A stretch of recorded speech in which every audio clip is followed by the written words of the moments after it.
전작이 딱 좋은 운동네. 그죠? 이 상태가 딱 참여 아주. 선생님 질문이 있는데요. 네. 토지를 취득한 저기 부동산 수수료가 법정이 0.9%인가요? 아, 중개수수료는 저한테 물어보시면 안 되고요. 월요일날 물어보시면 됩니다. 월요일.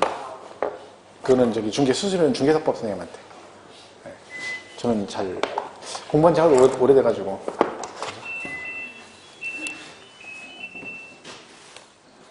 아, 끄셨나요? 근데 뭐, 이 정신적 문제지, 이게 저 온도 때문에 졸고 한다는 건 말이 안 됩니다. 그죠? 졸 거면 날 추워도 졸니다. 추워도 추운데 이렇게 움직이고 그러고 졸아. 그죠? 졸 거면 아예 자세요. 주무세요. 안 졸라고 눈 부릅뜨면 여기서 흰자가 보여가지고 겁나 무서워. 눈이 막 이 부릅뜨고 막 안 자려고 막 부릅뜨고 흰자가 여기서 흰자가 보여. 없는 얼마나 무서운데요. 깜짝깜짝 놀라면 내가 막 졸다가 깜짝 놀라. 막 흰자가 휙 보여. 막 여기저기 시뜩시뜩하면 얼마나 놀라는지 몰라요. 그러니까 그럴 거면 그냥 차라리 푹 주무시는 게 좋습니다. 네, 참고로 말씀을 드리면 요게 딱 요 정면으로 이렇게 잡으면 얘가 60점이에요. 60점. 이게 60점. 이렇게 하면 50점이에요. 무슨 말이죠? 이건 과락이에요. 잘 생각하세요. 그러니까 졸더라도 위로 졸아요. 이것도 안 돼. 왜? 난 틀렸다. 난 틀렸다. 자면서 계속 틀렸다. 이거 안 돼요. 하여튼 잘나면 이렇게 잤든가 이러고 자야 돼. 그게 정상이야. 그죠?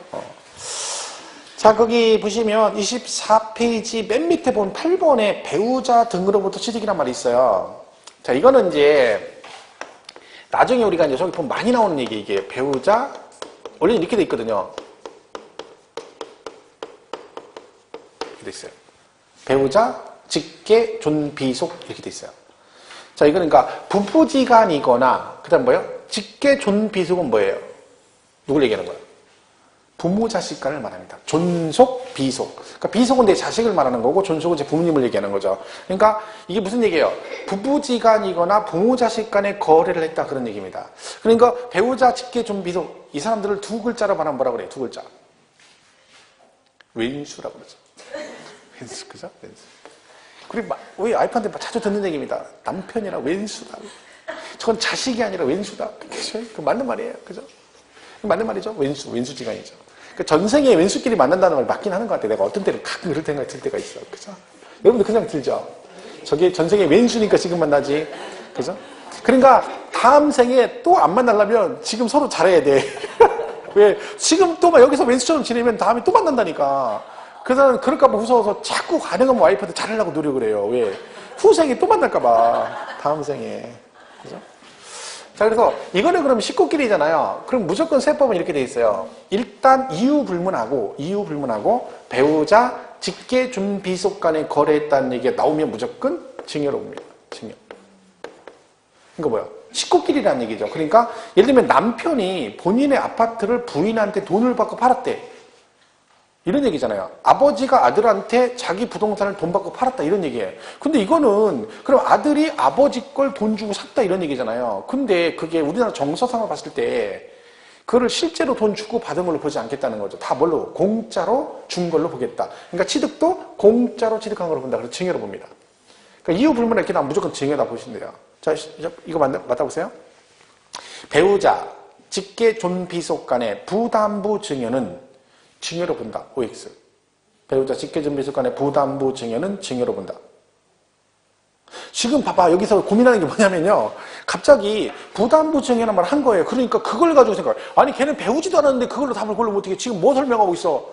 얘 설명하고 있잖아요. 얘. 그러면 배우자, 직계, 존비속 그럼 무조건 뭐라고? 증여라니까. 그러면 배우자, 직계, 존비속 간에 매매를 했건 부담부 증여가 뭔지 모르지만 그걸 했건 저걸 했건 둘이 무슨 관계야? 배우자, 직계, 존비속 그럼 뭘로 봐? 증여라니까. 근데 물어보면 막 갑자기 부담부 증여 그러니까 그럼 부담부 증여 뭐지? 생각하면 알아? 배우지도 않은 걸?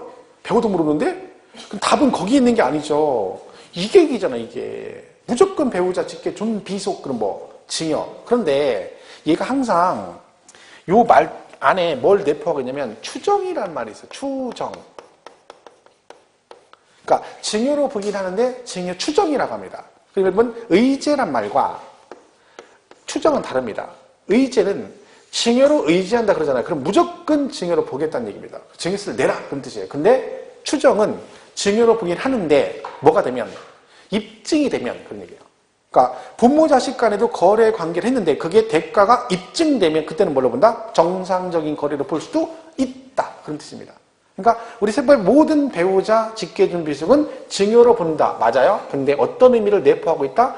추정의 의미를 내포하고 있기 때문에 뭐가 되면 입증이 되면 정상적인 거래로 볼 수도 있다. 이게 키포인트입니다. 그러면 얘는 취득세도 나오고 양도세도 자주 나오는 얘기입니다. 일단 기본 개념은 뭐다? 뭘로 본다? 증여로 본다. 식구끼리니까 증여로 본다. 그래서 거기 24페이지 맨 밑에 8번 있죠. 동그라미. 배우자 등으로부터 취득 그랬잖아요. 그럼 뭘로 본다? 증여로 취득한 거로 본다. 그런데 얘가 추정의 의미를 가지고 있기 때문에 다음의 경우는 유상으로 취득한 거로 본다. 그러니까 원래는 증여로 본다. 의제 같으면 끝이죠. 그런데 추정이니까 입증이 되면 뭐한다? 유상으로 취득한 거로 볼 수도 있다. 그래서 오른쪽 박스 쭉 나와 있는 거예요. 그게. 이제 읽을 건 없고 동그라미 1번만 보면 오른쪽 박스 1번 공매로 부동산 취득이 돼. 이게 무슨 얘기예요? 그러니까 남편의 부동산이 공매 처리가 됐는데 이거를 부인이 공매를 받은 거죠. 그럼 남편께 부인한테 넘어간 건 맞죠? 근데 이거는 둘이 개인 간 거래한 게 아니라 뭘 했어? 공매가 된 걸 취득한 거예요. 공매가 뭐예요? 자산관리공사 같은데 공매 압류가 돼가지고 거기서 공매 처리하는 거죠. 경매하듯이, 그죠? 그러면 공매가 된다는 얘기는 그걸 부인이 바로 취득할 수 있는 건 아니죠. 왜? 다른 사람도 취득할 수 있습니다. 근데 부인이 정당한 절차를 거쳐 돈 주고 산 거죠. 그러니까 이거는 뭐다? 정상적인 거래로 보겠다. 그래서 이때는 유상으로 본다. 그런 뜻입니다. 그럼 예배가 있다는 얘기죠. 그러니까 결론은 이 개념만 잘 보시면 됩니다. 얘네끼리는 증여로 보는데 추정의 의미가 있기 때문에 입증하면 뭘로 본다? 정상적인 거래로 볼 수 있는 경우도 있다. 요것만 딱 보시면 돼요. 그죠? 나중에 좀 자세히 봅니다. 그죠? 나머지는 지금 읽을 거 없죠? 그래서 납세 의무자는 그렇게 보시면 되고. 넘어가겠습니다. 그리고 오전에 뭐 비과세 이런 거 나오는데 뭐 이것들은 지금 할 거 없습니다. 어차피 지금은 뭐 기본 개념 간단하게 전체 개념만 보시는 거니까 넘어가시고 6절에 가면 취득시기라는 게 있어요. 취득시기. 얘는 뭐냐? 취득시기. 요거는 이제 언제 샀냐 그런 얘기입니다. 내게 뼈 빠지게 돈 벌어가지고 내 돈 내가 벌어서 내가 집을 샀는데 물어보는 거죠. 근데 세금을 내래요. 짜증나죠, 그것도. 근데 거기다 내가 뭐요? 언제 샀냐? 이것도 물어봐요. 그럼 왜 물어보는 겨? 지가 내가 언제 샀든 말든 무슨 상관인데 물어보냐는 거지. 상관이 있으니까 물어보겠죠. 뭐 때문에 그러냐면 얘가 납부 방법이 신고 납부예요. 그죠? 그럼 여러분이 직접 가서 뭘 해야 돼? 신고하고 돈을 내야 되죠. 그럼 얘가 신고 납부인데 문제는 뭐다? 신고 납부는 언제까지 하냐면 이렇게 돼 있죠. 취득일로부터 며칠 이내, 60일 이내에 신고 납부를 하도록 돼 있어요. 자, 그러면 얘가 60일 안에 신고 납부를 안 하면 무엇이 부과된다겠죠? 우리 지난 시간에 배웠죠? 신고 납부는 뭐가 된다서 가산, 기억 안 나요? 신고 납부는 뭐다? 가산세. 가산세. 들어본 바가 없어? 들어본 것 같긴 하죠? 신고 납부하면 한다. 가산세가 부과된다. 가산세. 그러니까 60일 안에 신고 납부 안 하시면 가산세를 내야 돼요. 그러면 얘가 취득한 날로부터 60일이잖아요. 그죠? 그러면 취득일로부터 60일 이날이다 치면 이거 지나버리면 가산세가 나온단 말이죠. 그럼 문제는요. 이 기간이 지났는지 이날인지 아니면 이날인지는 뭐에 따라 달라질 수 있다. 취득일을 언제로 보느냐에 따라 달라지죠. 왜? 어차피 언제 시작을 하든 그날부터 60일은 똑같잖아요. 그러니까 이 신고납부 기한이 언제가 되는지는 이 취득일에 따라 달라진다는 얘기죠. 그러면 이게 법적으로 명문화되어 있지 않으면 여기서 혼란이 생기기 때문에 분명히 실무에서는 뭐요? 분쟁이 생깁니다. 누구는 이날이다, 누구는 이날 막 싸우고 목소리 큰 사람이 이기고 하는 멱살 잡고 하겠죠, 뭐 그죠? 그러니까 이거를 법적으로 정해주는 거예요. 아까 우리 취득 형태 배웠잖아요. 그죠? 매매도 있고. 뭐 유상승계도 있고 무상도 있고 막 있었잖아요. 그러면 그 각각의 취득 형태에 따라서 전부 다 이거는 얘는 이날 취득일로 보고 얘는 이날 취득일로 보겠다 정해주는 거죠. 그럼 무조건 그날부터 며칠? 60일. 안 하면 가산세 이렇게 가겠다는 거예요. 그럼 만약 여러분이 개인끼리 아파트를 매매했어요. 개인끼리. 그러면 취득세 내셔야 되죠? 취득일로부터 60일이에요? 이때 취득일은 언제일까요? 개인간 매매했을 때 취득일은 언제일까요? 잔금날짜입니다. 계약서의 잔금날짜. 계약서의 잔금날짜. 그럼 계약서 쓰면 그 계약서 잔금날짜 있죠. 그날부터 60일 계산해요. 그거부터 60일 지나면 뭐가 나와? 가산세가 부과되는 거죠. 그러니까 이 취득 시기는 취득일을 뭘 말하는 거예요? 이 취득 시기를 말하는 거죠. 그러니까 이 취득 시기는 뭘 얘기하는 거예요? 그걸 정해주는 거예요. 각 취득 형태에 따라 이날을 취득일로 보겠다. 그걸 정해주는 거죠. 그래서 취득 시기가 이제 중요한 얘기가 되는 거죠. 첫 번째 나오죠. 이제 유상승계 취득. 그죠? 매매 등 유상승계는 두 개예요. 하나는 사실상 잔금 지급일을 취득일로 가는 게 있고 또 하나는 계약상 잔금 지급 이렇게 돼 있어요. 이렇게 돼 있죠. 두 개가 있다. 그러니까 위에 건 뭐예요? 실제 잔금 지급한 날을 취득일로 본다는 얘기고 밑에 건 계약서에 있는 잔금 날짜 얘기죠. 자, 얘네 둘이 서로 관계없어요. 그러니까 여기에 해당이 되는 애들은 뭔 얘기야? 무조건 계약서 관계없이 실제 돈 준 날이 취득일이고 얘는 실제 돈을 언제 주건 관계없이 계약서로 가겠다 그런 얘기죠. 예를 들면 이렇게 돼 있을 때 1월 25일이 계약서에 잔금 날짜 계약서에 근데 잔금을 실제는 이날 줬어요. 24일 땡겨서. 그럼 만약에 여기에 해당되면 얘는 취득일이 언제라는 얘기야? 24일이라는 얘기고 26일 날 돈 주면요. 26일이 취득일이다 그 뜻입니다. 그러니까 여기에 해당되는 애들은 계약서에 관계없이 무조건 실제 잔금 날이고 여기에 해당되는 애들은 돈을 언제 주건 상관없이 무조건 계약서로 간다. 한마디로 여기는 서류상으로 간다는 얘기고 이거는 실제 잔금 준 날로 간다는 얘기죠. 그러면 요 서류상으로 간다는 얘기는 믿을 수가 없다는 거예요. 거래 당사자를. 둘이 짜고 칠 수 있는 여지가 있기 때문에. 그러면 개인 간 거래는 둘 중에 어디로 가겠어요? 이걸로 가면 제일 못 믿을 게 개인 간 거래인겨. 제일 못 믿을 게. 만약에요, 개인 간 거래 이걸로 간다 쳐봐요. 그러면요, 자, 계약서 이렇게 했었어요. 그죠? 보통 이날 돈을 주죠. 둘이 1차 이날부터 가면 되는데, 얘가 만약에 이렇게 해서 60일 딱 됐는데, 사실은 이날부터 따지면 날짜가 지난 거야, 하루 늦게. 그럼 어떻게 하면 돼? 하루 늦게 왔어, 사실은. 그럼 가산세 내야 되죠? 그러면 이걸로 가면 어떻게 돼? 둘이 짜고 와서 뭐라 그래? 공무원한테 가서, 자, 봐봐. 둘이 술이 얘기하는 거죠. 내가 돈을 어제 줬어요? 오늘 줬어요? 뭐래? 오늘 줬다는 거예요. 사실은 어제 줬는데. 어제 줬으면 날짜가 지났죠, 하루? 근데 오늘 줬다는 거, 그러면, 그래서 뭐예요? 나는 이날 줬기 때문에 신고납부 기회는 안 지났으니까 나는 가산세 못 낸다, 이러겠지. 그럼 둘이 짜고 치고 와서 우기고 그러면 이거 무슨 방법으로 이거 하겠냐는 거죠. 그러니까 그럴 여지가 있는 것들은 뭘로 가? 서류상으로 가는 거야. 계약서에 잔금 날짜 이렇게 하는 거죠. 그러면 얘는 누구냐? 얘는 누가 봐도 짜고 칠 수 있는 여지가 없는 거예요. 누가 봐도 이날 잔금 준 게 인정이 될 때. 그 5개가 있는데 하나만 볼게요. 국가 등으로부터 취득. 여러분 뭘 산 거예요? 국유지를 산 거예요. 국유지. 그죠? 국유지를 사가지고 국가 걸 내가 1억에 샀어요. 그래가지고 오늘 돈을 줬어. 실제 돈을. 그러면 내가 그 1억 오늘 준 거는 하늘도 알고 땅도 아는 얘기지. 왜? 내 거래 상대방이 누구예요? 국가잖아. 그럼 내가 국가한테 그래? 야, 내가 사정이 생겨서 그러니까 돈을 어제 말고 오늘 줬다 가자. 이렇게 얘기해? 그럼 국가가 알았어. 그래요? 말도 안 되는 얘기지. 그러니까 이거는 무조건 뭐다? 누가 봐도 이날 돈 줬다는 입증이 되는 거죠. 이런 경우만 뭘로 가? 이걸로 가는 거죠. 그럼 여기 정해진 5개 빼고는 다 뭘로 가? 계약서의 잔금날짜 이 얘기입니다. 그렇죠? 기본 개념은 이렇습니다. 그렇죠? 그러니까 대표적으로 여러분이 매매를 하면 보통 이걸로 간다. 그렇죠? 이렇게 보시면 되겠죠? 그런 얘기들이에요. 그래서 거기 뭐 28페이지에 유상승계 해가지고 원칙 계약상 잔금 지급일 예외 실제 잔금 지급일 나와 있는데 그걸 외울 건 없습니다. 지금 듣고 2개가 있구나 이렇게 보시면 되고 오른쪽에 2번에 연부취득 나오죠. 연부취득. 자, 그걸 해석을 한번 해요. 연부취득 이렇게 됐어요. 용어만 보겠어요.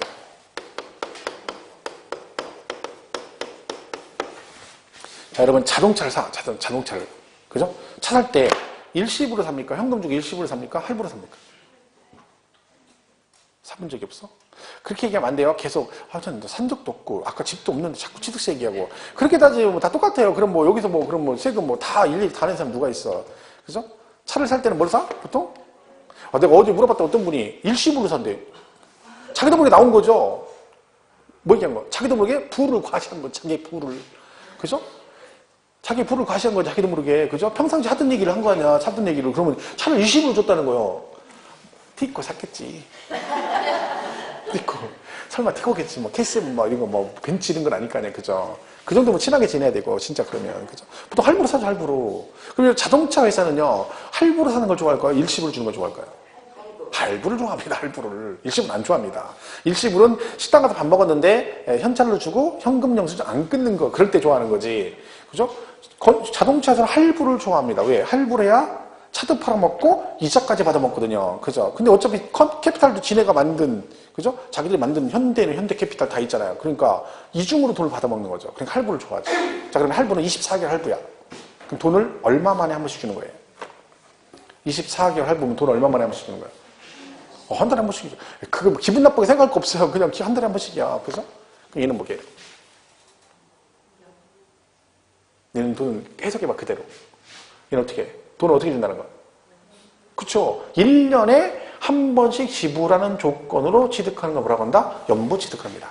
그러니까 연부 취득의 뜻이 뭐니? 그럼 여기 써 있잖아요. 매년 1년에 한 번씩 지불하는 조건으로 취득하는 걸 말한다. 그러면 이거는 상식적으로 볼 때 취득한 물건의 가격이 비쌀까요? 쌀까요? 비싸겠지. 설마 3천만 원짜리 자동차 사는데 한꺼번에 더 할부를 못하니까 5년 동안 1년에 매년 1월 1일에 600만 원씩 5번에 걸쳐 5년간 나는 이런 식으로 안 할 거 아니에요. 그죠? 예를 들면 이런 거죠. 제가 100억짜리를 취득했어. 근데 이걸 할부를 할 수 있으니까 5년간 1년에 20억씩 이런 식으로 취득하는 거죠. 100억을 36개월 할부 그래버리면 그죠? 달달이 3억 얼마씩 내야 되잖아요. 이거 코피 터지는 거죠. 그러니까 뭐요? 1년에 20억씩 5년 동안 나눠주겠다. 이런 식으로 취득하는 연부취득이라고 해요. 그러면 예를 들면 이런 거죠. 이렇게 쭉 있으면 말 그대로 5번에 걸쳐 20억, 20억, 20억, 20억, 20억 이렇게 가는 거죠. 그죠? 그럼 보세요. 얘가 취득은 돈을 다 줘야 취득하겠죠. 그죠? 그러면 몇 년 후에 취득하는 거 실제로는? 5년 후에 취득합니다. 그럼 원래 세금은요, 5년 후니까 여기다가 실제 취득한 날에서 여기서 4% 이렇게 세금을 걷는 게 맞죠, 원래는. 근데 이렇게 하려면 과세권자는 몇 년을 기다려야 돼? 5년을 기다려야 됩니다. 그러면 강원도지사가 도지사 딱 되고 나서 연부취득 딱 했는데 자기 임기 내에 세금 받고 싶어도 못 받아. 왜? 도지사 임기가 4년이거든요. 그죠? 그럼 자기 다음에 재선되지 않는 못 받는 거지. 그러니까 세금을 땡겨받는 거예요. 땡겨받아. 어떻게? 야, 네가 돈을 어떻게 하니까? 20억씩 나눠서 내니까 세금도 어떻게 해라? 요 20억 낼 때마다 나눠서 내란 얘기죠. 그래서 이렇게 내는 거예요. 이렇게. 여기다가 4% 내고 요때도 4% 내고 이런 식으로 5번에 걸쳐 나눠요. 그러면요. 100억에 4% 이렇게 한꺼번에 걷는 거하고 20억에 4% 5번 나눠 걷는 거하고 세금은 금액은 같아요? 틀려요? 이것도 어려워? 100억에 4%하고 20억에 4% 5번에 나눠내는 거 같아? 틀려? 틀려? 똑같죠. 아니 이걸 한꺼번에 내놔 5번에 나눠내놔 돈은 금액은 똑같지. 그죠? 100만 원을 주는데 20만 원씩 5번 나눠주나 그냥 100만 원 한꺼번에 똑같은 얘기 아니에요. 같은 말이죠. 그죠? 그러니까 이거를 나눠서 이렇게 낸다는 거예요. 세금을. 그죠? 그 얘기입니다. 그래서는 취득세를 요때부터 내라는 거예요. 요때 60이나 이것도 60일. 그때 매년 각각 내라는 얘기죠. 이때 얘는 취득일이 실제 사실상 연부금 지급일 그럽니다. 그러니까 실제로 20억 준 날 그날부터 60일 이렇게 간다는 얘기죠. 왜 이걸 하냐면 이 연부취득이 나중에 여러 군데 나옵니다. 용어 자체가. 그래서 이 개념을 잘 이해를 하셔야 돼요. 그러면 하나 물어볼게요. 단순하게 가시면 돼요. 이런 용어가 있어요. 연부금액이라는 용어가 있어요. 그럼 여기서 100억과 금액이니까 금액은 두 개밖에 안 나오죠. 얼마하고? 100억하고 20억 두 개밖에 안 나오잖아. 그죠? 이 둘 중에 100억과 20억 중 어느 게 연부 금액일까요? 어느 거? 20억? 얼마게라고요? 20억? 봐봐요. 여러분 특징이 뭔지 아세요? 자, 어디가 연부 금액일까? 20억? 그러면 제가 뭐라고요? 20억. 20억이요? 한 3번 물어보면 별것 없습니다. 다 고개 숙여. 왜? 내가 분명히 20억인 것 같은데 제가 앞에서 계속 20억? 20억? 20억? 20억? 그러면 점점 자신감이 떨어지는 거죠. 그럼 점점 3번 물어보면 그 다음 조용하고 자기가 얘기 안 한 것처럼 막 딴지대요. 내가 아는 것처럼. 연부 금액. 매년 지불하는 금액. 얼마? 20억이죠. 얘가 연부 금액이면 1년에 100억씩 준다는 얘기가 되잖아요. 그러니까 이건 연부금액이 아닌 거지. 얘는 그냥 나중에 봐요. 연부금 총액 그러고, 그죠? 얘는 총액이고, 이게 연부금액이에요. 그러니까 용어를 나중에 알아야 돼. 왜? 나중에 과세표준 같은 거 배울 때, 연부취득은 과표가 뭡니까? 그럼 연부금액입니다. 이렇게 나오거든요. 근데 이 연부금액이 뭔지를 외울 필요가 없는 거죠. 왜? 나와 있잖아, 말대로. 매년 지불하는 금액이다. 그럼 20억이 연부금액이 되겠죠. 그죠? 그런 식입니다. 용어는 나중에 이제 정확히 또 정리할 거예요. 그러니까, 연부취득이 그런 거다. 매년 지불하는 1년에 한 번씩 지불하는 조건으로 취득하는 걸 연부취득이라 한다. 용어가 중요합니다. 지금 용어가 세부적인 내용보다는. 그리고 그 용어를 확실하게 이해를 해야 나중에 다른 걸 이해를 할 수가 있는 거죠. 그 다음에 무상승계 나옵니다. 무상승계.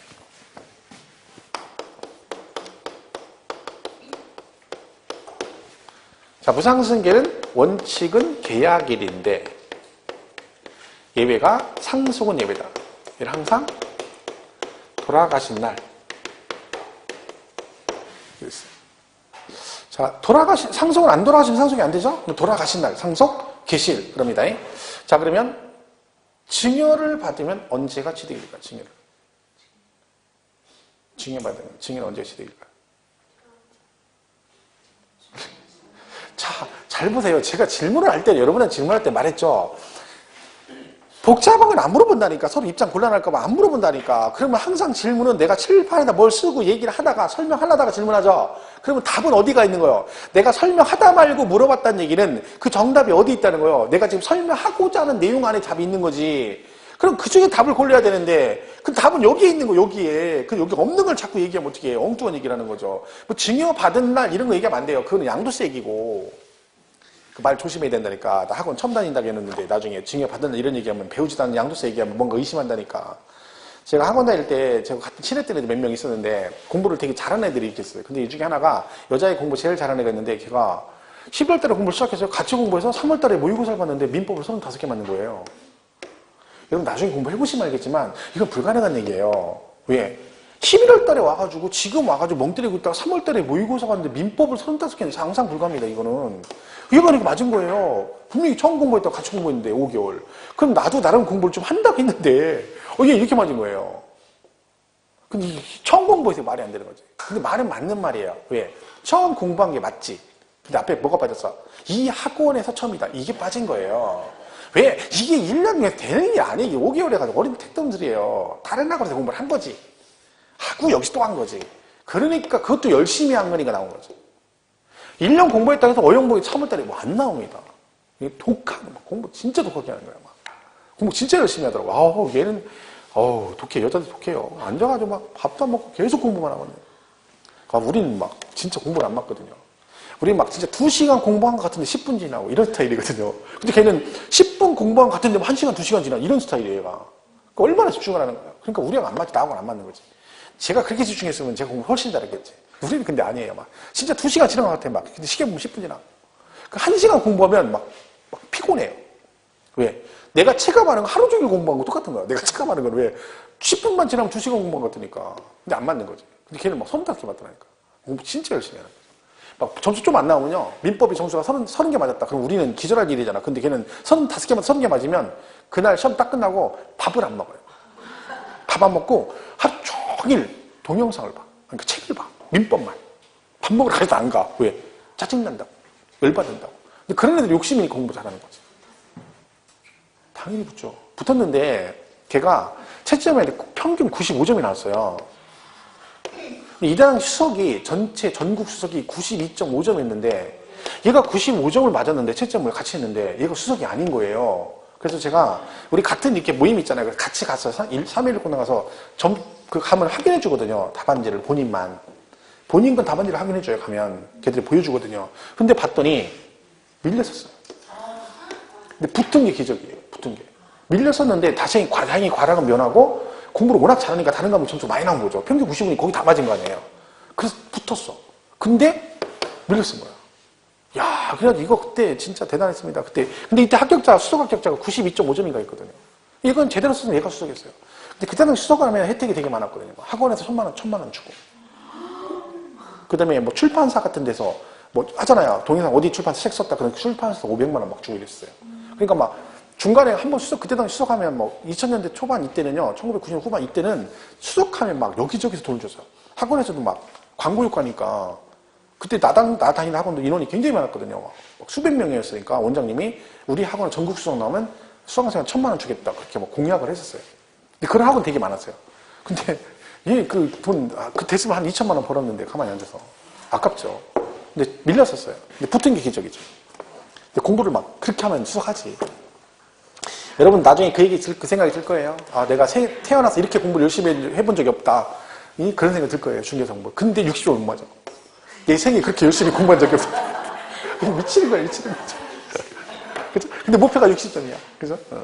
자, 무상승계는, 보세요. 얘가 2개밖에 안 배워, 우리 아까. 그죠? 근데 원칙이 계약일인데 얘는 돌아가신 날이래요. 그럼 얘는 언제야? 그래도 어려워? 다 원래는 계약일이라니까. 근데 얘만 예외라니까. 그럼 얘는 언제요? 아, 이 계약일이지, 계약일. 이게 이렇게 어려워. 그죠? 그 지면은 당연히 계약일인 거죠. 상속은 언제고? 돌아가신 날. 상속을 계약일 그러면 안 되죠. 돌아가시면 무슨 계약을 해. 얘는 무조건 돌아가신 날. 오늘 돌아가시면 오늘이 상속 개시일, 내일 돌아가시면 내일이 상속 개시일이 됩니다. 그래서 무상은 이렇게 돼 있다. 보시면 입장에. 3번까지만 보세요. 나중에 원시 취득 건물 이런 것들은 나중에 다 볼 거니까 지금 보면 머리 아프죠. 그죠? 취득 시행 개념만 잘 보시면 됩니다. 그리고 넘어가서 31페이지 7절의 과표. 지금은 그냥 용어가 이런 게 있다. 그냥, 그죠? 적응훈련 기간이니까 무리할 거 없습니다. 너무 막, 그죠? 일단은 아침에 열심히 나오는 훈련이나 하시고, 그죠? 앉아있는 훈련이나 열심히 하세요. 그리고 오후에 좀 공부하시고, 저녁 때는 TV 보고, 드라마 보고 해야지 뭐, 그죠? TV. 자, 과표는요, 과표는, 자, 보세요. 여기다가 뭘 곱해요? 이렇게 세율을 곱하는 거예요. 그러니까 이 과표하고 세율은 되게 중요해요. 특히나 취득세는 시험에 가장 많이 나오는 부분이 세율 파트예요. 그리고 두 번째로 출제가 많이 되는 게 과표예요. 그러니까 우리 공인중개사 공부할 때 어디가 중요하다 그러잖아요. 그 중요하다는 얘기는요. 내용은 필요 없어요. 시험에 많이 나오고 자주 나오는 데가 중요한 거예요. 그죠? 그러니까 얘는 출제가 가장 많이 출제가 돼요. 얘는 2011년도 법 개정되고 나서 이제까지 얘는 계속 나왔어요. 2011년도부터. 계속 출제가 됐어요. 올해도 나왔죠, 처음에. 그죠? 그런 거죠. 그리고 과표도 중요합니다. 얘도 시험에 아주 잘 나오는 얘기예요. 자, 그러면 과표는요, 세금 계산할 때 기준금액 그랬잖아요. 그럼 만약에 여러분이 부동산 1억에 샀어요. 그죠? 1억에 사가지고 여러분 1억에 신고를 하죠? 신고 나쁘니까. 그럼 이대로 이제 세금이 나오겠죠? 자, 그럼 만약에 이걸 1억에 사가지고 신고를 9천만 원에 하면 이거를 받아줄 거야, 안 받아줄 거야? 그러니까 내가 원래는 1억에 샀어. 근데 취득세 신고는 여러분이 가서 얼마 했어? 9천만 원에 신고했다. 이때 그러면 요 신고 9천에 신고하면 받아줄 거야, 안 받아줄 거야? 자, 그럼 이렇게 물어볼게요. 내가 1억에 샀는데, 그죠? 이걸 9천에 신고하면 과세권자는 내가 이걸 1억에 샀는지 9천에 샀는지 알아볼라. 알아볼라. 어떻게 알아? 계약서를 9천에 썼는데 9천에 써서 신고하지. 그러면 설마 계약서는 1억에 써놓고 신고를 9천에 하는 건 아니죠. 아니, 신고할 때는 1억에 샀어도 계약서를 9천에 썼겠지. 다운을 써가지고 계약서도 9천 쓰고 9천에 신고하는 거 아니에요. 그러면 내가 1억에 샀는데 9천인지 어떻게 알아? 모르죠. 왜요? 생각해보세요. 이렇게 둘이 거래했단 말이야, 둘이. 그럼 등기는 아직 안 했어. 그죠? 그 둘이만 계약한 거죠. 얘네 둘이요, 돌다방에서 만나가지고요, 거기서 쌍화차 식당과 노린자 띄워가지고 계약서를 둘이 쓴 거예요, 마셔가면서. 그러면 걔네 둘이 쌍화차를 마셨는지, 쌍화차에 노린자를 띄웠는지 안 띄웠는지 알아, 몰라? 어떻게 알아? 모르지. 둘이만 알지, 둘이만. 거래 당사자만 그 매매 사실을 알잖아요. 그러니까 왜 얘는 신고 나쁘냐면, 과세권자가 자기가 세금을 부과하고 싶어도요, 얘네가 거래했는지 안 했는지 알 수가 없어요. 그잖아요. 나랑 둘이 거래했는데 원주시에 둘이 사고 파는데 어떻게 알아? 내가 신고하고 등기하기 전까지 모르잖아요. 그러니까 뭐해라? 니네만 거래 당사자가 아니까 니네가 와서 취득세 신고도 하고 양도세 신고도 네가 하라는 얘기야. 그러니까 신고 납부를 하는 거예요. 그러니까 모르지, 과세권자는. 그러니까 결론은 내가 1억에 사서 1억에 신고하면 1억에 사서 9천에 신고하든 내가 신고한 금액을 그대로 인정해 주는 겁니다. 왜? 나한테 신고를 하겠으니까. 내용을 모르니까. 근데 나중에 신고하고 나서 이게 걸리면 문제가 되죠. 근데 그건 차후 문제잖아. 일단은 뭐 할 때는 내가 가서 신고를 하게 되면 일단 그대로 가는 겁니다. 그러니까 결론적으로 과표는 뭐가 과세 표준이 되는 거예요? 내가 뭐 한 금액? 신고한 금액이 과표가 되는 거죠. 그래서 원칙이 얘는 신고가액이에요. 내가 뭐 한 금액? 신고한 금액이 과표가 되는 겁니다. 그런데 문제는 뭐냐면 만약에 야, 네가 신고하면 무조건 인정해 줄게. 이렇게만 돼 있으면 여러분이 1억에 사서 이걸 9천에 신고하겠습니까? 1,000만 원 이렇게 신고하겠지. 왜? 내가 신고하면 그대로 인정해준대. 그러면 무조건 내가 신고금액 그대로 인정하면 누가 9천에 신고하냐. 1억에 신고 안 하고 1,000만 원 이렇게 신고하겠죠. 그러면 국가지자체는 뭘로 운영해? 그죠? 그래서 뭐가 있어? 우리가 얘도 최소한 나도 이 금액은 받아야 나도 먹고 산다 해가지고 이 금액까지는 무조건 안 돼도 이 금액은 내야 된다. 그래서 기준하는 금액이 있어요. 그걸 우리가 공시가격이라고 해요. 우리 왜 사람들도 우리 국가도 그런 게 있잖아요. 최저생계비가 있죠. 최저생계비. 그죠? 그래가지고 1년에 뭐 발표하죠. 국가에서 1인 가족은 뭐 한 달에 뭐 40 얼마, 2인 가족은 60 얼마 이런 식으로 이제 최저생계비를 합니다.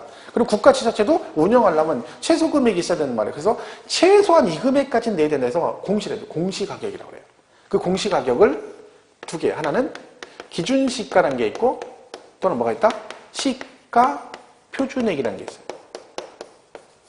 자, 이거는요, 똑같아요. 같은 거야. 같은 건데, 이름만 달라요. 그러니까, 같은 옷, 다른 느낌. 이런 거죠. 같은 옷, 다른 느낌. 뭔 얘기 하시죠? 그러니까, 이해가 안 가면, 똑같은 옷을 여러분이 입었을 때하고 송혜교하고 둘이 입었다는 거예요. 같은 옷을. 옷은 똑같아. 느낌은. 완전 다르죠? 그죠? 여러분이 똑같은 옷을 송혜교가 입었을 때, 여러분이 입을 때 완전 다르죠? 뭐 상상 불가죠? 비교 불가. 그죠? 그런 얘기예요. 예를 들면. 얘가 확 가죠? 아직도 실감이 안 가? 왜 자기가 송혜교하고 붙어도 막 자신감이 있어? 아, 그런. 뭐, 물론 뭐, 그죠? 그게 중요한 거예요. 본인이 그렇다고 하면 된 거죠. 그죠? 뭐, 그래. 그런 자신감 좋습니다. 그죠? 그죠? 같은, 다른 느낌. 그죠? 그런 얘기죠. 제가 여자들이 그런 거 있잖아요. TV 보다가, 그 연속극 잘 보다가, 현빈이 막 나와요. 그럼 와이프가 현빈 되게 좋아하거든요. 그러면 시크릿 가든을 막 재방송도 막 그랬거든요. 근데 그걸 보다가 멋있는 장면 나오면 꼭 나를 쳐다봐요.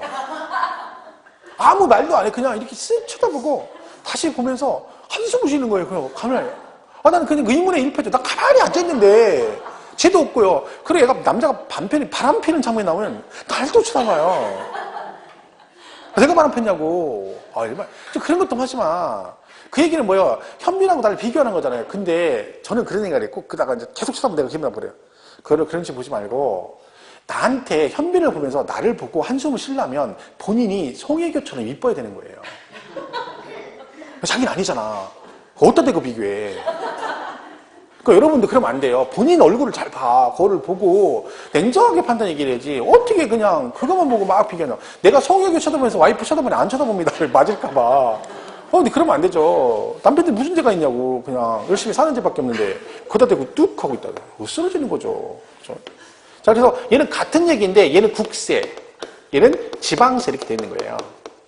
그죠? 이렇게 되는 거죠. 그러니까 같은 얘기인데 용어만 달라요. 그러면 지방세 부과할 때 기준되는 금액이 뭐다? 시가 표준액인 거죠. 그래서 얘가 기준 금액이 시가 표준액이라는 게 있다는 거죠. 그럼 이 얘기는 뭐냐면 내가 신고를 했어요.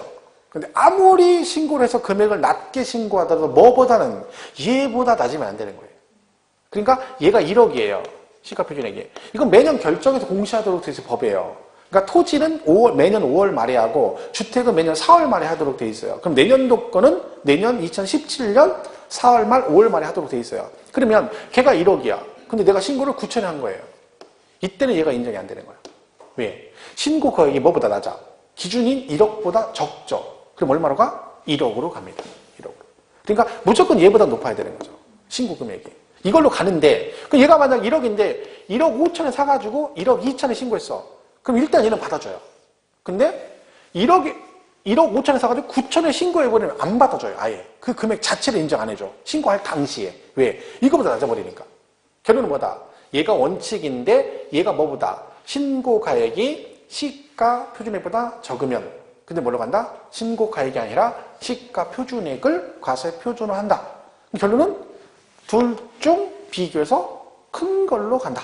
이런 뜻입니다. 그런데 또 법이 이렇게만 돼 있으면 나는 진짜 9천에 산 거예요. 진짜로. 근데 얘가 1억이니까 내가 정말로 9천에 샀는데도 불구하고 1억으로 세금을 내라 그러면 얘는 억울하잖아요.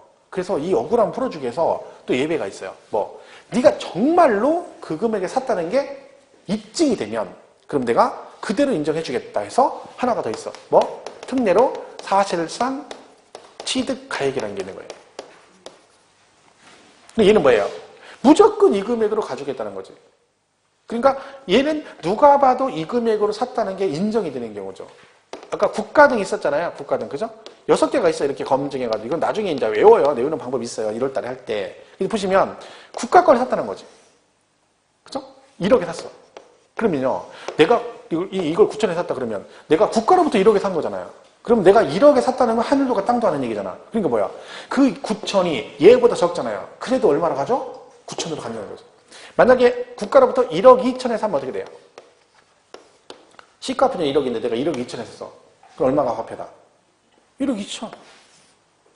그러니까 실제 취득 금액이라니까요. 그러니까 1억에 사든 9천에 사든 1억 2천에 사든 내가 산 금액 그대로 간다는 얘기죠. 그러니까 얘네들은 얘하고 관계없는 거죠. 얘랑 관계없이 무조건 뭐예요? 실제로 취득한 금액으로 간다. 이렇게 되는 거죠. 그러면 결론은 이런 거죠. 이 문제를 나중에 풀 때는 이거 있죠, 여기. 이거 6개 있거든요. 나중에 배우거든요. 이 6개를 제외한 나머지는 무조건 누구랑 비교해야 된다? 시가 표준액하고 비교해서 둘 중에 큰 걸로 가는 거죠. 왜? 여기에 해당 안 되면 얘하고 똑같은 거잖아요. 그럼 얘는 항상 뭐랑 비교해? 얘랑 비교해서 둘 중 큰 거로 간다, 이죠. 그러니까 요걸 나중에 기억하면 되는 거야. 6개만. 그러니까 여기 없는 애들은 다 그냥 이유 불문하고 얘랑 비교하면 돼요. 자, 보세요. 이런 말 있어요. 공정증서상 입증되는 금액 이렇게 나왔어. 자, 그러면 이 공정증서상 입증되는 이렇게 나왔죠. 그럼 걔는 일단 얘가 나왔어. 그럼 이런 공정증서란 말은 뭔지 모르겠잖아요. 그러면 얘는 여기에 해당됩니까? 안 됩니까? 아니, 제가 얘기했잖아. 여기 써놓은 게 2개밖에 안 써놨잖아. 국가등 검증밖에 없잖아. 그러면 있는 거 가지고 답을 고르라니까 왜 자꾸 막 뭔가 숨어있는 게 뭐가 그걸 어떻게 봐. 쓰지도 않은 걸 갖다가. 어쨌든 국가하고 이 검증밖에 없잖아요. 그럼 여기 해당돼? 안 돼? 안 되잖아. 안 되잖아. 그럼 얘는 뭐하고 똑같다는 얘기예요? 여기 해당이 안 된다는 얘기죠? 그럼 어떡하라는 얘기야? 얘랑 비교해서 둘 중에 뭐? 큰 걸로 가라는 얘기지. 그 문제가 이렇게 나와요. 공정증서상 입증되는 금액이 시가 표준액보다 적은 경우에 이렇게 나와요. 그럼 뭐라고 해야 돼? 이 금액이 얘보다 적대잖아. 그럼 뭐가 과세 표준이야? 시가 표준액 그려져. 왜? 얘가 얘보다 작대잖아. 그럼 얘가 더 크다는 얘기잖아. 그럼 큰 걸로 해야 된다니까. 그러니까 나중에 문제 풀 때 그렇게 나와요. 공정증서상 입증되는 금액이 시가 표준액보다 적은 경우 이렇게 나온단 말이야. 그럼 뭐라고 해 정답이다?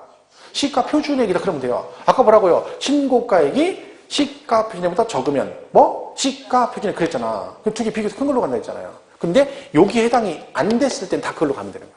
그러니까 얘만 나중에 기억하면 얘가 뭔지 몰라도 문제를 풀 수 있는 거죠. 근데 막 쓸데없이 공정증서가 뭔지 거기에 꽂혀가지고 막 신경을 쓸 필요가 없는 거죠. 그죠? 그러니까 나중에 6개를 나중에 외워요. 그죠? 이것만 보시면 돼요. 결론은 과표는 3가지가 있는 거죠. 원칙은 신고가액이고 예외가 시가 표준액이 있다. 그래서 신고하면 인정해주되 걔가 뭐보다 작으면 시가 표준액보다 적으면 뭘로 간다? 시가 표준액. 그래서 둘 중 비교해서 큰 걸로 간다. 그런데 얘는 뭐다?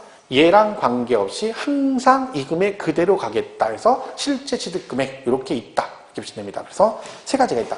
그래서 뭐 31페이지 보면 실전에 과표에서 원칙, 신고가액, 2번 예외에 시가 표준액 그렇게 돼 있고 뒷장 넘어가면 특례 사실상 취득하에 이렇게 돼 있죠. 그러니까 실제 취득 금액이 6개가 있다는 거예요. 거기. 그 나중에 외우는 방법이 있어요. 그래서 나중에 알려줄 거예요. 1월 달에 이렇게 보시면 되죠. 자, 과표는 이렇게 돼 있다. 뭐 기타 거기 뭐 쭉 내고 나와 있죠. 그것도 다 중요한 부분이긴 한데 지금 안 하죠. 지금은 머리 아프니까. 그죠? 요 개념만 보시면 돼요. 아, 과표가 3가지가 있구나. 그죠? 그렇게만 보시면 되는 거죠. 그럼 여기다 이제 뭘 곱해요? 세율을 곱해요. 세율. 세율을 이렇게 곱해요. 세율. 자, 여러분 세율은 잘 보세요. 이거는 개념을 잘 보셔야 돼요. 지난 시간에 잠깐 설명했는데 지금 우리가 배우는 취득세는요. 과거의 취등록세를 통폐합한 거다. 합한 거다. 그랬죠. 자, 우리가 지금 부동산 사시면 아파트 사면 등기할 때 세금을 취득세를 낸다 했어요? 등록세를 낸다 했어요? 아파트를 사가지고 등기하려면 취득세를 내요? 등록세를 내요? 둘 다네? 취득세를 내요. 취득세. 등록세를 내는 게 아니라 취득세. 자, 얘가 원래는 취득세하고 등록세를 따로 냈다 했죠. 2010년도까지는. 그럼 매매로 하면 취득세 2% 내고요. 등기할 때 등록세 2%를 냈어요. 매매를 하게 되면. 그죠? 근데 얘가 2011년도에 개정되면서 얘가 통폐합이 됐어요. 합해졌어. 얘가 일리 들어갔어요. 그래서 취득세 해가지고 4% 이렇게 된 거죠. 법이 이렇게 돼 있어요. 지금 현재 우리가 배우는 취득세 요거예요. 그러니까 제가 왜 이 얘기를 하냐면 요 기본 개념을 이해를 잘 하셔야 돼. 그래야 뒤에 있는 나중에 중과세 이런 걸 다 이해할 수 있어요. 배경을 잘 아셔야 돼. 그러니까 얘는 뭐냐면 보세요. 얘가 취득세, 자 매매를 하게 되면 취득세 2% 내고 등기할 때 등록세 2% 이렇게 따로 냈거든요. 근데요. 어차피 이런 건 정부에서 야 네가 어차피 부동산 사면 취득세 내고 어차피 등기를 해야 되니까 이걸 따로 내지 말고 한꺼번에 내라 그런 거죠. 통폐합이 된 거예요. 자 여기서 중요한 거는 따로따로 낼 때와 한꺼번에 낼 때 세율은 같다 틀리다. 같다. 이걸 꼭 기억하셔야 돼요. 둘이 같아요. 그러니까 각각 내던 걸 한꺼번에 내는 것 뿐이에요. 금액은 똑같아야 되는 거예요. 세율이. 근데요. 그럼 우리 나중에 2장에 등록세가 있어요. 등록면허세가. 근데 얘가 통폐합이 됐는데 아직도 등록세가 있거든요. 왜 그러냐면 이 등록세가 몽땅 합해진 게 아니라 얘만 뭐와 관련된 것만 네. 부동산 취득과 관련된 등기만 합해졌어요. 그러니까 매매는 부동산 취득하는 거잖아. 그죠? 그러니까 합해진 거지. 근데 여러분 전세 들어가시면 전세권 등기하잖아요. 그럼 전세권 등기는 부동산 취득과 관련이 있다 없다? 내가 전세 들어가는데 내가 부동산을 취득했기 때문에 전세 들어간 게 아니잖아요. 그냥 남의 집에 뭐 들어가요? 세 들어가는 거잖아. 그럼 걔는 취득과 관련이 없지. 걔네들은 여전히 등록세에 남아있어요. 그 남아있는 애들하고 면허세라는 게 있었거든요. 면허세. 이 두 개를 합해가지고 등록 면허세에서 2장에 있는 거예요. 그러니까 뭘 기억해라. 현재 우리가 배우는 취득세는 등록세가 통폐합이 된 건데 뭐와 관련된 것만? 부동산 취득과 관련된 등기만 통폐합이 됐고 개정되기 전후 세율은 같다 틀리다? 똑같다. 이걸 기억하시면 돼요. 그죠? 이렇게 되는 거죠. 이게 이제 출발점. 그러니까 이 배경을 잘 아셔야 나중에 중과세 파트 같은 거 설명할 때 아 얘가 그래서 그렇구나 이게 이해가 가는 거죠. 그럼 세율은 세 가지가 있어요. 하나는 이게 있고 또 하나는 중과세율이 있고 그리고 특례 이렇게 세 가지가 있어요. 그죠? 세율이 2011년도 계속 나왔다 했죠? 올해까지 시험에 나왔죠. 그죠? 다 한 번씩 얘가 제일 많이 나오고 얘도 한 번 나오고 얘도 두 번인가 나왔어요. 그 세율 파트는 뭐 중요하긴 합니다. 근데 자 얘가 나왔어요. 자 얘는 과거에 뭐하고 뭐가 취득세와 등록세가 합해진 거다. 이렇게 돼 있죠? 자 근데 얘는요 이게 있어요. 이거 나오면 플러스 마이너스 100분의 50 범위에서 가감할 수 있다. 이런 말이 있어요. 그 조정이 돼요. 세율 자체가. 자, 봐세요. 아까 매매를 하게 되면 취득세가 몇 프로라 했죠? 매매는 4%. 그죠? 4%. 근데 이거를 세율을 조정할 수 있어요. 지방자치단체에서 조례로 정하면, 조례로.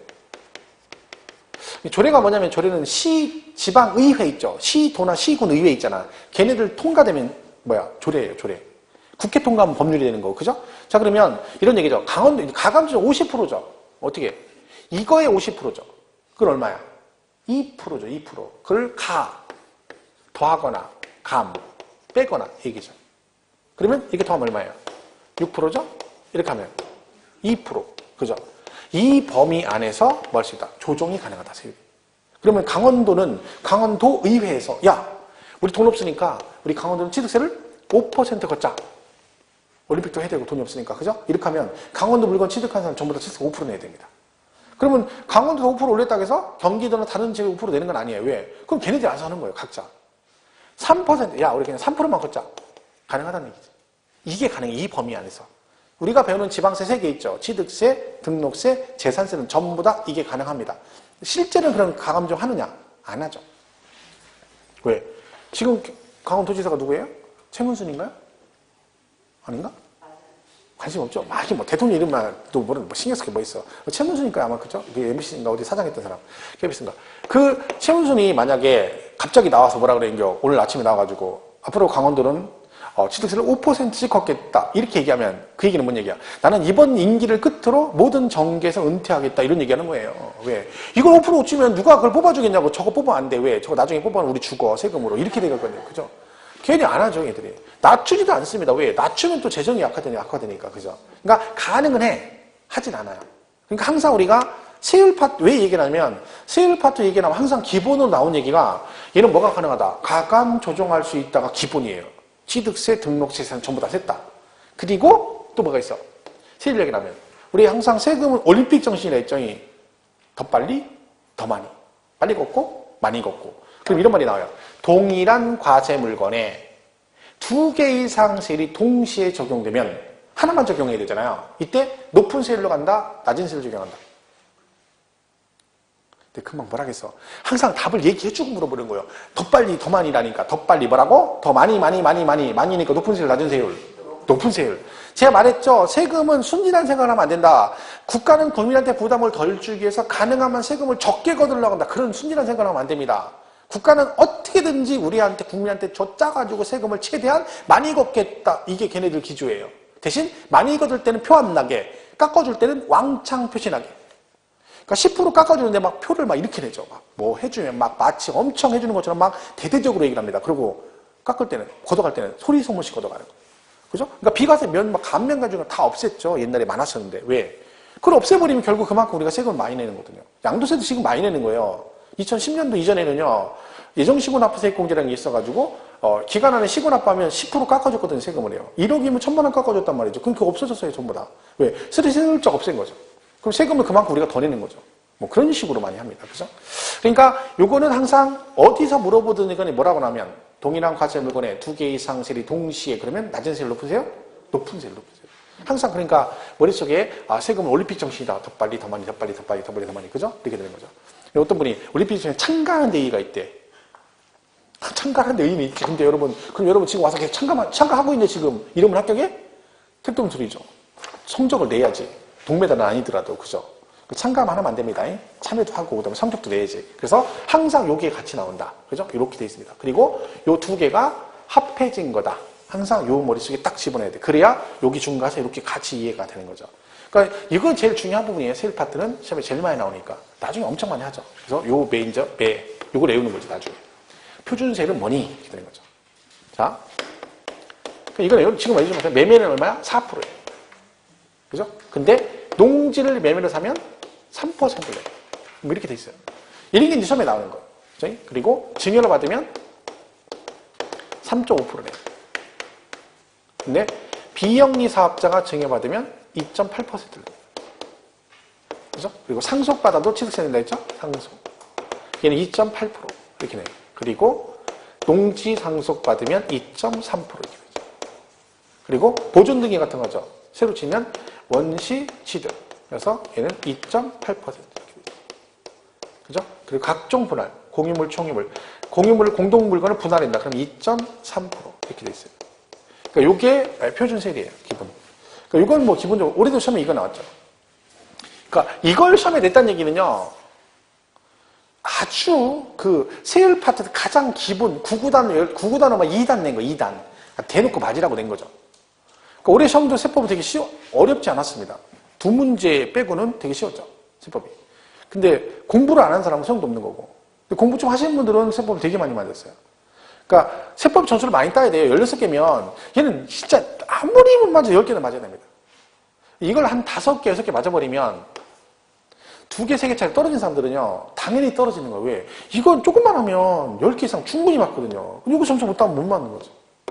어제 수업하는데 그 합격생들이 오셨거든요. 이렇게 뭐 다른 뭐 때문에 왔는데 저한테 그러는 거야. 막판에 세법 되게 열심히 해서 그나마 해서 올해 시험이 그렇게 많이 어렵지 않았기 때문에 뭐 15개 맞은 사람도 있고요. 어떤 분은 공시법이 어려워가지고 걱정을 많이 해서 세법에서 원래 8개, 5개 맞았던 분이 11개를 맞았대요. 그래서 만약에 세법 11개 못 맞았으면 떨어졌다는 거야. 그 얘기를 하는 거야. 세법은 가능하거든요. 왜? 조금만 공부하면 점수가 쭉쭉 올라가요. 근데 안 해, 공부를 안 해요, 문제는. 봐봐, 여러분도 똑같아요. 공부 안 한다니까. 지금 할 것 같죠? 택돈 소리예요. 어차피 안 해. 왜? 다른 거 한다고 막 안 해요. 올해도 제가 10매를 토했죠. 막 수강생한테 이렇게 해야 된다. 소용없습니다. 그럼 막판에 이제 안 되니까 죽겠는 거죠. 막판에 하면 되나, 이게? 그죠? 그러니까 이번 달, 다음 달에 민법 같은 거 좀 해놓으시고. 1월 달 딱 들어가면 이제 민법 하라는 얘기 안 해요. 무조건 세법은 세법에 이렇게 해야지. 제가 매년 그랬거든요. 민계공 열심히 하시고요. 세법은 나중에 하세요. 그랬더니 진짜 그러는 거. 그거 하루도 안 해, 공부를. 그 점수가 안 나오지. 그죠? 여기서 점수를 쉽게 딸 수 있습니다. 조금만 투자하면 되는 거지. 너무 안 해, 공부를 너무. 올해도 문제 쉬웠거든요. 근데 왜 공부를 안 하냐고. 맨날 어렵대. 어렵다는 사람들은요, 공부 안 하는 사람 다 어려운 거예요. 그러니까 이 시험은요, 난이도가 없어요, 난이도가. 꼭 시험 끝나면 이번 시험이 어려운데 쉬운데 그런 얘기예요. 그 뭐가 필요해? 내가 공부하면 난이도가 낮은 거고, 공부 안 하면 아무리 쉽게 해도 어려운 거예요. 우리 시험은요, 15회 때 시험 외에는, 15회 때 시험은 제가 이때 빼고는 어렵다 할 것도 없습니다. 이때만 어렵다는 얘기를 하는 거예요, 15회 때. 이거는 진짜, 이건 어려웠어요. 이건 우리도 문제를 못 푸니까. 선생님들도 5% 문제를 냈으니까. 이때 합격률이 1%도 안 됐어요. 0점 몇 %였어요. 다 떨어졌죠, 다 떨어졌죠. 1000 몇 명 붙었어요. 붙은 사람이 대단한 거예요, 이때. 15회 때. 그래서 이때 데모해가지고 추가 시험 봤잖아요. 그 15회 때 시험을 2번 봤어. 그죠? 다음 연도에 5월달인가 추가 시험 보고 16회 시험 또 보고 시험을 2번 봤어. 왜? 이때 너무 많이 떨어져가지고. 그 뒤로부터 데모를 하기 시작한 거야. 그 전에 데모 안 했거든, 시험 끝나면 막. 근데 이때 데모해가지고 이게 됐거든요. 그러니까 그 다음부터는 무조건 시험 끝나면 데모를 하는 거야. 막 청구청사 가다 막 그냥 되든 안 되든 막 가가지고. 되냐고 이게 해주나 안 해주지. 근데 이건 그 이후로는 데모할 정도로 문제가 나온 적이 없습니다. 다 떨어진 사람이 가는 거예요, 여러분. 데모 누가 해? 떨어진 사람이 하는 거예요. 합격한 사람 절대 안 갑니다. 그죠?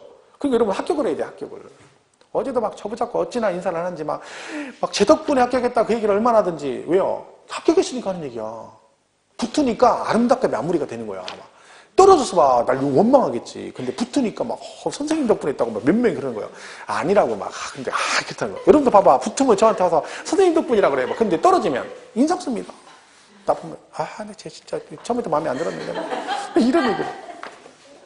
우리 여러분과 저희 만남이 아름답게 마무리가 되려면 어떻게 해야 된다? 서로 합격을 해야 서로 좋은 거야. 그래야 좋은 뜻으로 가는 거지. 나는 꼭 합격했으면 좋겠어요. 그래서. 그죠? 그래야 또 학원 물갈이도 되고.